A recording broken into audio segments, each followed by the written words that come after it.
Assalamualaikum Puan, saya Zaradia binti Muhammad Yusof dari TVPSS.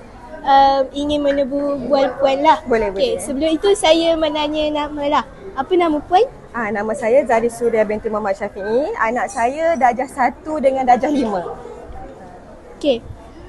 Apakah pendapat Puan tentang pameran satu kanvas 1000 warna ini? Bagi pendapat saya amat baiklah.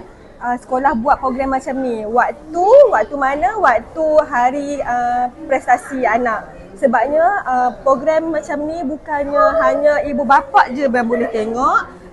Untuk anak-anak dan ibu bapa je boleh tengok, tapi untuk semua.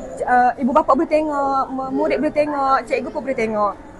Lagi satu, peluang kita tengok hasil kerja anak-anak kita, kreativiti anak kita. Sebenarnya ni bagus. Untuk apa? Untuk menunjukkan kreativiti anak-anak tu sendiri.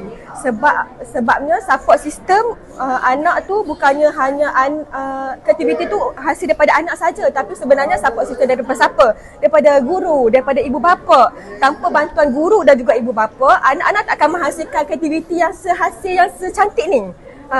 Lagi satu, saya memang willing nak masuk dekat Dewan ni sebabnya ada 2 pameran anak saya, darjah 5 dan juga darjah 1. Kerana apa? Saya mesti rasa bangga. Sebab apa? Pameran anak saya ada dipamerkan untuk ibu bapa yang lain tengok. Cikgu-cikgu pun akan rasa anak-anak tu berbakat. Nampak hasil kreativiti anak tu sendiri. Bagi saya usaha cikgu untuk buat program macam ni, pameran satu kanvas 1000 warna terbaik. Terima kasih. Terima kasih.